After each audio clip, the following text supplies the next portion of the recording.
Y bien, amigos, estamos a punto de iniciar una plática con el hombre que está literalmente en el ojo del huracán en este momento histórico de México. Emilio Lozoya Austin, él es director general de Petróleos Mexicanos. El tema, la reforma energética. ¿Cómo estás, Emilio? Gracias por la entrevista. Al contrario, muchas gracias a ti y a tu auditorio, Elena. Un placer estar aquí. Y el licenciado Víctor Sámano Labastida nos va a acompañar durante esta entrevista. ¿Qué tal? Buenas tardes, mucho gusto. Licenciado, bueno, ¿qué les parece si empezamos con una fotografía de lo que está pasando en Pemex y por qué es necesaria esta reforma energética? Convenzan. Gracias, Ileana. El diagnóstico del sector energético del país es un diagnóstico preocupante. Hoy en día la economía nacional importa una tercera parte del gas que consumimos en el país. Importamos también ya prácticamente la mitad de las gasolinas que se consumen en el país. ¿Qué más importamos? El 65% de los petroquímicos, plásticos, resinas que se consumen en el país. ¿Qué otro insumo importante para el país es importado? El 70% de los fertilizantes, un insumo básico para el campo mexicano. Y bueno, esto nos perfila a una situación en la que en algunos años podríamos ser importadores netos de energía, definiendo energía como el agregado de los energéticos que se consumen en el país. Y esta es una situación preocupante, pero sobre todo es una paradoja, Elena, porque México tiene un enorme potencial energético y los cambios tecnológicos que se han dado en los últimos años le permitirán al país ser mucho más competitivo, produciendo energía más barata y más limpia, en particular el gas. Pero si quieres eso lo dejamos para otra de tus preguntas. Sí, Emilio, en esto del horizonte petrolero que tiene nuestro país, se habla de 10, de 15, de 20 años. ¿De cuánto estaríamos hablando, digamos, de las reservas probadas? Las reservas probadas nos dan aproximadamente 10 años de producción al ritmo actual de 2.55 millones de barriles diarios. Y si tomamos las reservas 3P, que las definimos como las posibles y probables, estaríamos hablando de poco más de 30 años de producción. Sin embargo, esa no es, yo te diría, la variable que necesariamente uno tendría que ver, sino habría que pensar en que la economía mexicana crezca a tasas del 5 y 6%.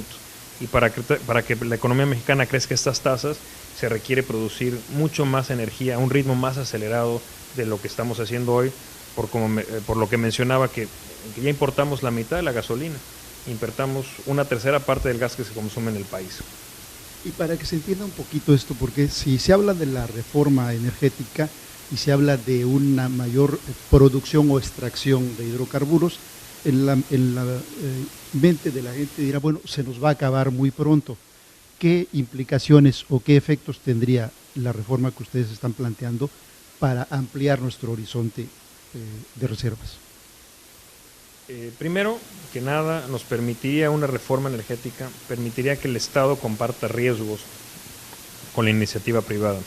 Hoy en día, Petróleos Mexicanos le paga a algunos contratistas hasta 5 millones de pesos diarios por la renta de una plataforma, en aguas profundas, por ejemplo. Y Pemex se tiene que pagar estos 5 millones de pesos, se encuentre o no se encuentre petróleo. Es decir, tiene cero riesgo.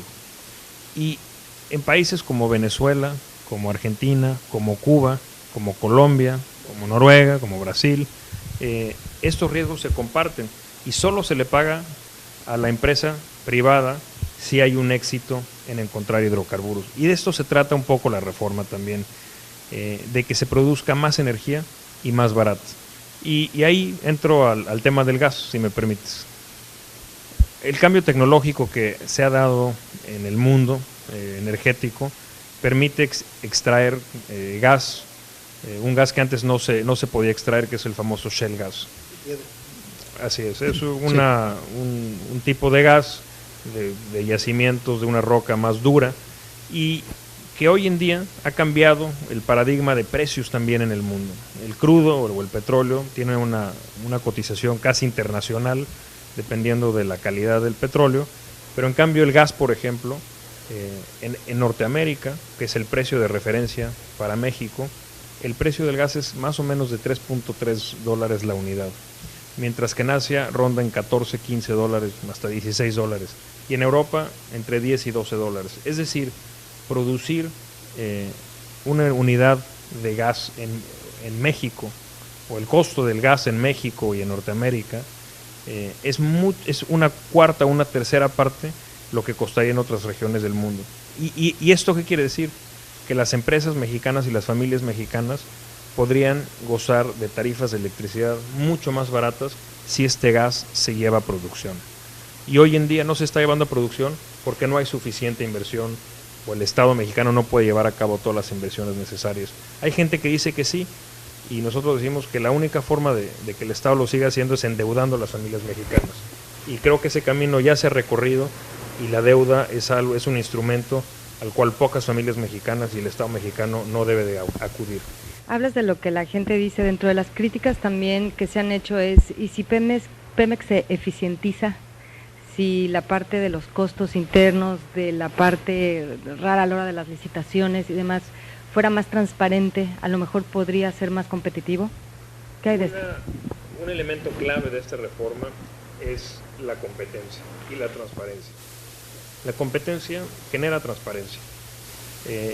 Estos contratos de riesgo, de utilidad compartida que pretende la iniciativa de ley del presidente Enrique Peña Nieto, lograría alinear incentivos.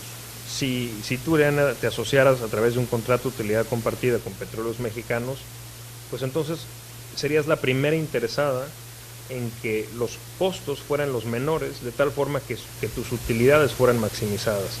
Y eso hoy en día no sucede. ¿Por qué? Porque, repito, se le tiene que pagar al contratista, tenga o no tenga éxito.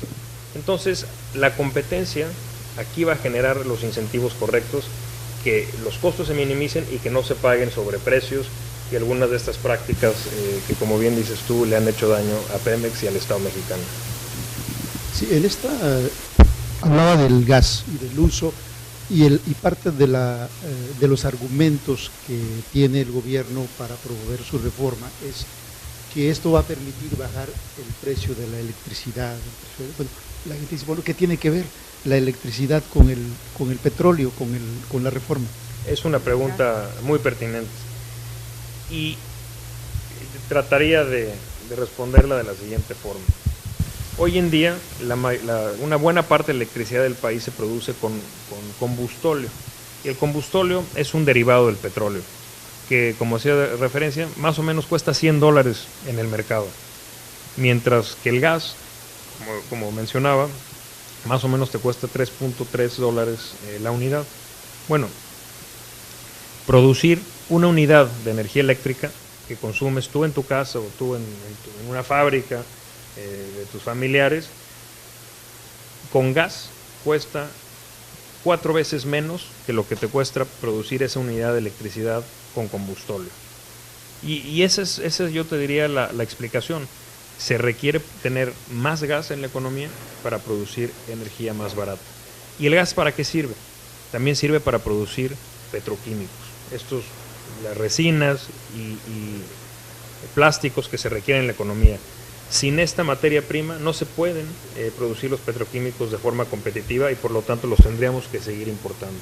Y otro uso muy importante, el gas para los fertilizantes.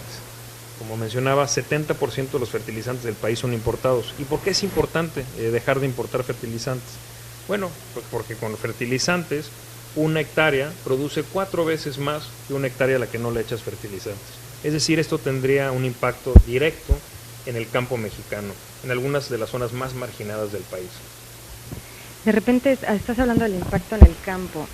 Pemex, en los estados en los que está presente, en donde ha estado su desarrollo latente, de repente estos estados se olvidan de su actividad de agricultura y ganadería.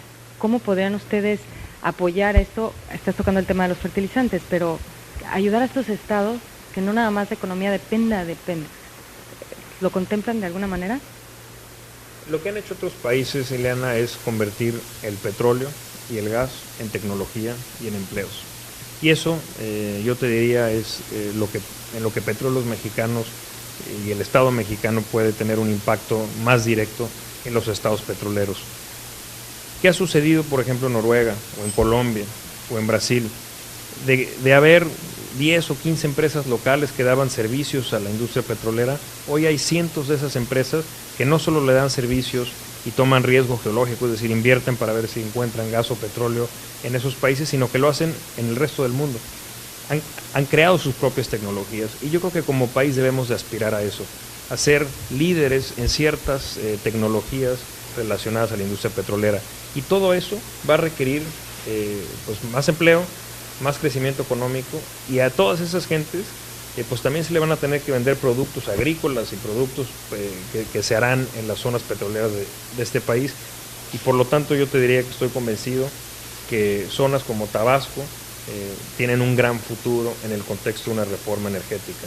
Serían zonas que recibirían mucha inversión, y aquí en este estado se podrían estar capacitando los mejores ingenieros de México.